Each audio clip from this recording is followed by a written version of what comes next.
last week's video was a productive day in my life, and one of the things that I showed you was an exoplanets course. And I've actually done quite a few of these since lockdown started.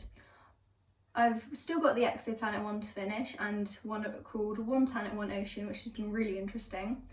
And then I've finished 3 more: moons, atmospheric chemistry, and deep earth science.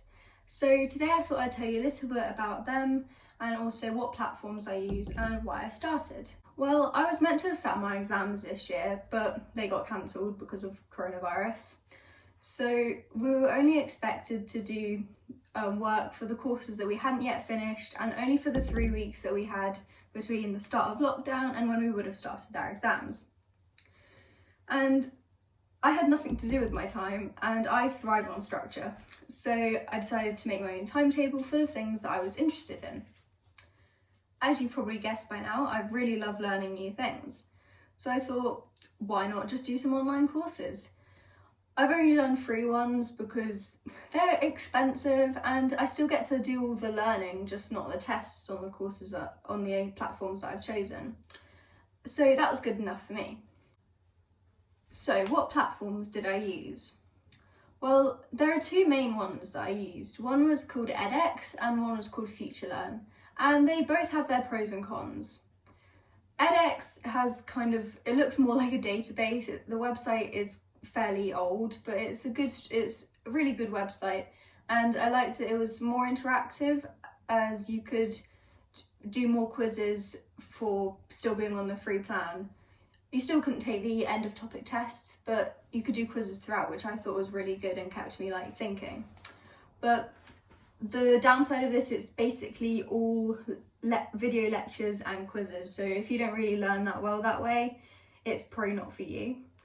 And the other one was FutureLearn, and FutureLearn has a much more sleek website, and but it's got less quizzes but more interactive bits. So with the moons one that I did on it, there was bits where you could look through a virtual microscope at moon rocks or play moon trumps to learn about different statistics to do with all the different moons in the solar system. So each has their pros and cons, and that's why I did a mix of both. This was the big folder that I kept everything in. So this has all of the work that I've done since lockdown that wasn't schoolwork. So I've got lots of different tabs, and so each tab has a different online course in it. So it's also got some of the work that I've done in preparation for A-level. So I thought I would just show you some of the bits that I've done and talk about each one individually. So the first one that I started was all about our oceans. This is really good because it's not quite what I'm usually most interested in, but it's still amazing to learn about all this different stuff, and it's linked to geography, which I'm hoping to take next year. And then all my others were more sciencey. So just the exoplanets one and the moons one, which are all about space, and as you probably know, I love space. So yeah, let's take a bit more of a close-up look. As I said, I started off with One Planet, One Ocean, which begins by talking about the Sustainable Development Goals, particularly Goal 14, which is all about the oceans. And sustainability is a theme that continues throughout, but it then talks about marine ecosystems and coasts and pollution, and also governance and economics. This I found super interesting, as it's not something I really study. So this, and then the fact that it's taught by a whole range of different scientists from different fields, so have different viewpoints, and this allows you to build up knowledge about all different parts of the ocean, from how we can protect it to why it needs protecting, and just generally how cool the ocean is and why we rely on it so much. So I haven't finished this course yet, but I've started some others. So sticking on edX, Deep Earth Science was a really interesting one, as I thought I already knew quite a lot about the structure of the Earth from GCSE geography, but this went into a lot more detail onto the type of minerals and the layers inside the Earth, and also plate movement. And I also got to learn about how geoscientists actually study the interior of the Earth, seeing as the deepest hole ever drilled was 12 kilometres. A great feat of engineering, but is actually only 0.02% of the total radius of the Earth.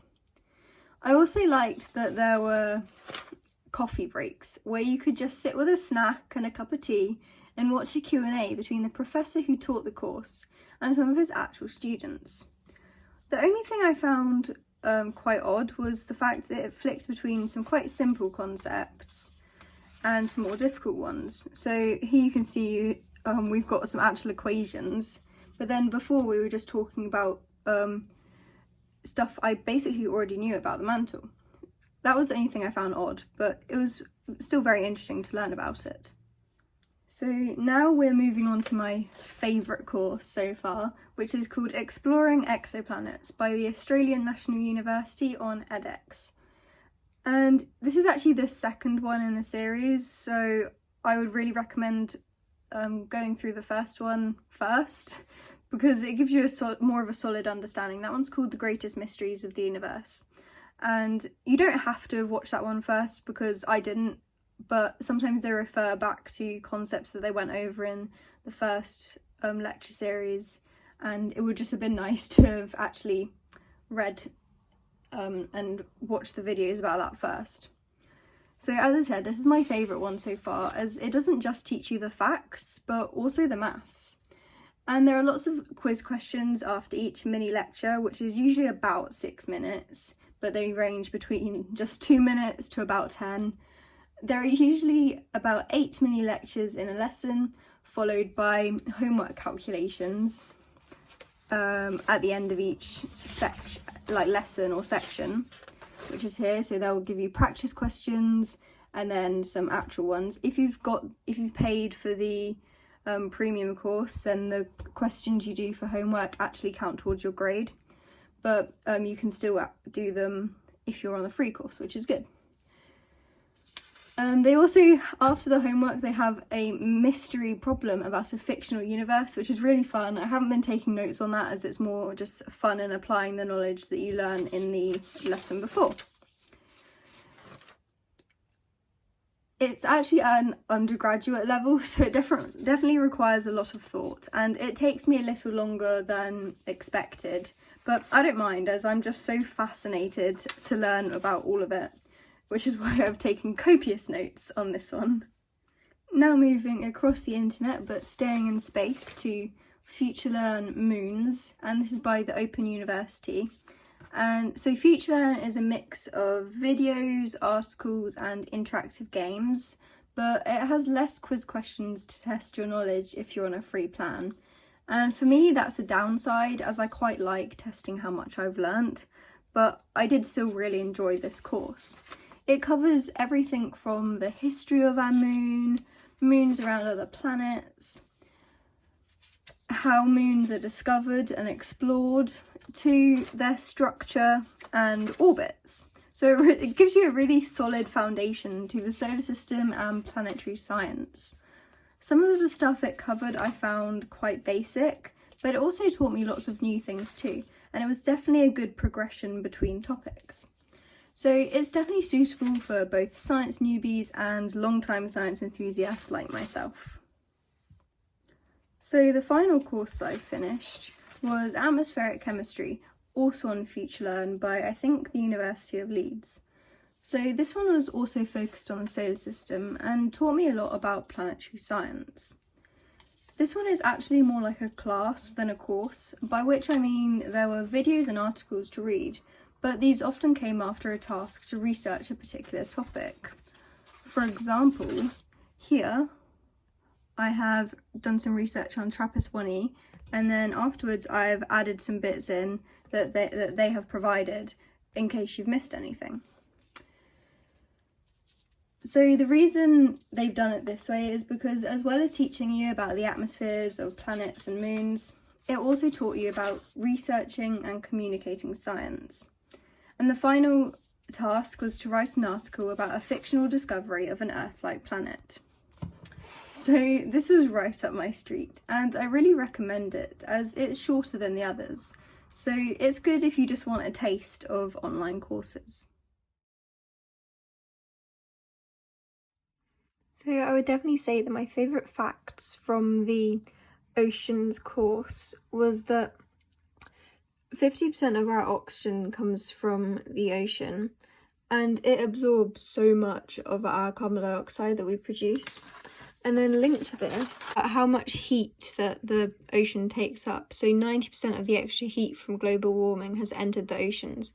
And this is good and bad, because it's good the fact that our Earth hasn't heated up as much, but it's also bad because it affects like ecosystems and coral bleaching and awful things like that. But I learned some really cool things about climate change, and those are my favourite facts. My favourite fact from the Deep Earth Science course is that we can create the conditions that are at the centre of the Earth in a lab here on like the surface.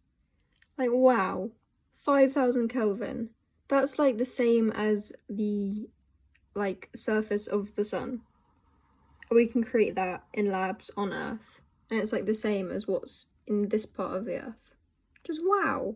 I actually have 3 favourite facts about that I found out on the exoplanet course, and the first one is what you find right at the start, and this is pulsar planets, and these were the first planets ever to be discovered.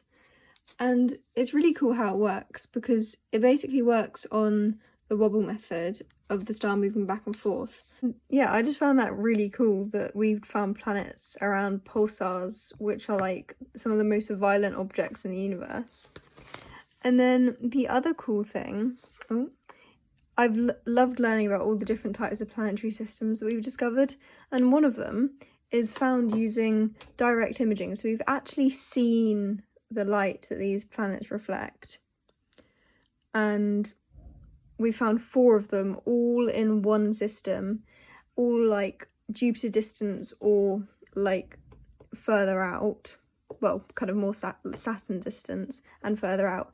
And that the only reason we can't see any closer is because we just can't like see any closer. But which means that there could be planets hiding closer in, it's just we can't see them. Which means it could be similar to our own solar system. And the final cool thing is that we could make telescopes that could see continents on an exoplanet by making like massive space interferometers. Did I say that right? I'm not sure.